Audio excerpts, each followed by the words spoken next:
Hey guys, this is Ripping Atheism Apart Part 2, The Problem of Evil. Now you're gonna see where atheists run into a problem in this situation, in which this is gonna prove God. It's gonna prove God. This argument is gonna prove God. Now, if you see atheists, they say, well, why did God allow this to happen? Did God created this? He created you to be autistic? He created you to have cancer? They're they're not God-minded, they're human-minded. They're carnal, they have self-idolatry. And it's like they're emotional. Here's the fact: we're doing facts here, not how you feel, not how you perceive things. Facts. The fact is God real, and is what I'm saying is true. That's.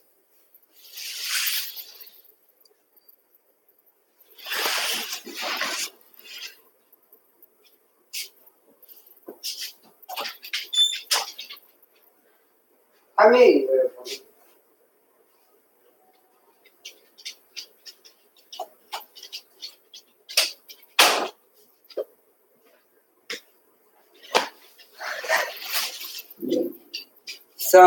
So the atheist will ask you, how about all the evil in the world? Why would God allow evil?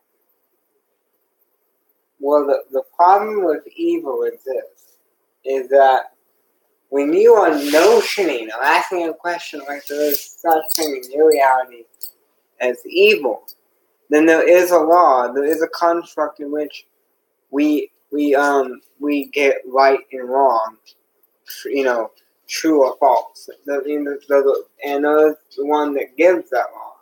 And of course, none of us man can do it, but we can each disagree. We can come to an absolute law that sets standard for all men, whether any man disagrees. And we all can disagree with each other, but no one can disagree with a creator that created you.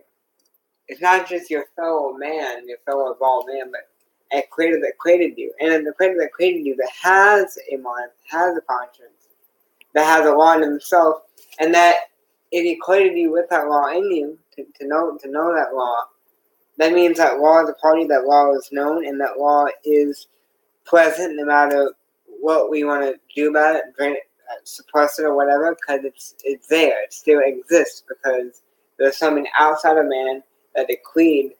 Like if I make a robot and I want to decree this is how a robot put to work, so no robots can disagree with me because I'm the creator, I'm the one that designed.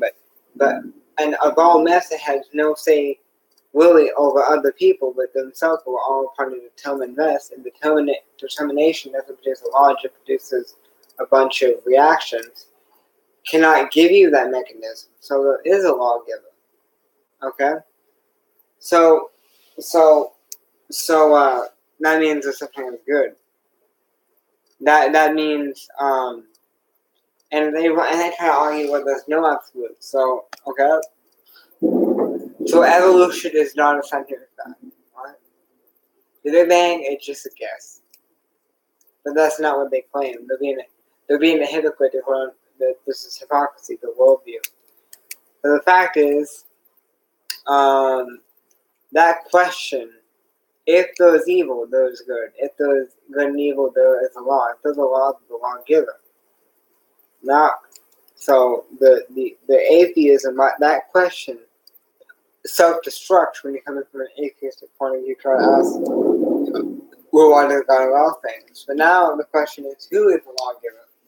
Now we can show you that, we can see that all the other gods are phony, repackaged, and we know who they are. Pagan and Babylonians copies over time, repackaged detail and names, religion, and they don't stick with the exclusive nature of truth. Listen, truth, the word truth has in it is exclusive itself. It sets apart from everything else. And also, if I say something is true, it has a dogmatic statement. It is true. And we know there's something as truth. So if something is truth, wouldn't it be absolute? They're not.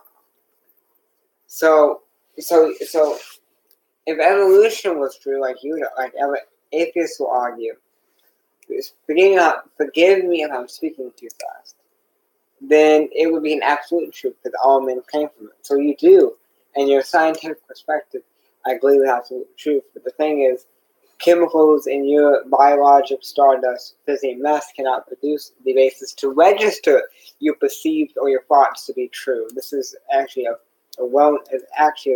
known fact.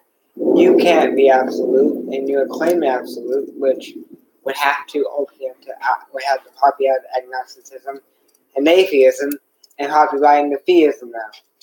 So now the question is, let me answer the question.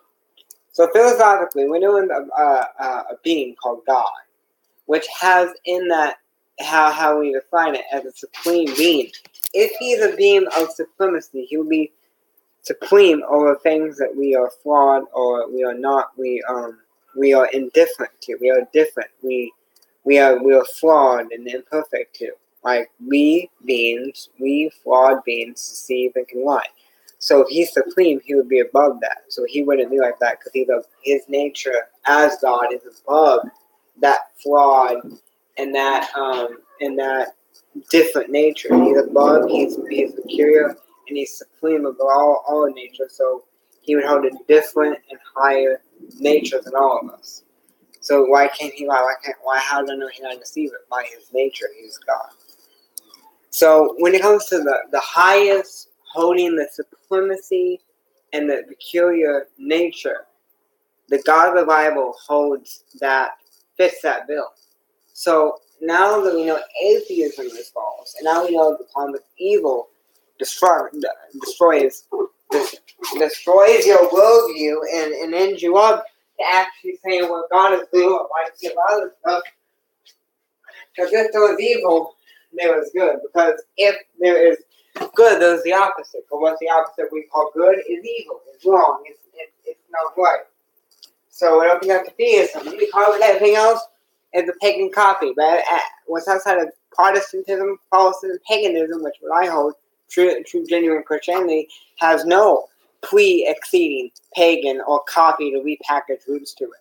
It holds the exact nature of peculiar supremacy and exclusive nature of truth. So who's the designer? Who's the most high designer? The God of the Bible. Now that we in my argument, now the question is which, and logically there only can be one God, because we see in creation, we see in other forms that our government, we have other gods, we have other rulers, but he holds the big chief, the super supremacy. So he's superior. He's above the multiple gods mechanism. For he, in all things, he has a personhood of godship, which this God is made up of three parts to him, where he's supreme above where we are flawed and we are different at. So there only be one God to hold that supreme peculiar nature, which holding that would dismiss polytheism. So we're left with one God, again, but with the God of the Bible. Now, your choice is to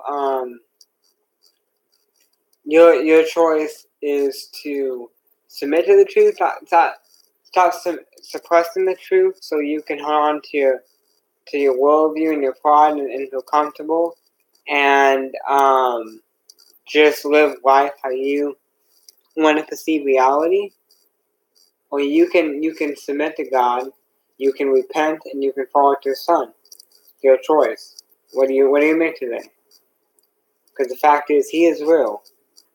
My testimony experientially verifies it. Philosophy verifies it. Science verifies it. when we see when we see all these structural mechanisms, it has the majestic and beautiful and we saw the complexity of nature. It's not just a God of the gaps where we can explain that we fit. Well, then we fit a superior being that can do anything.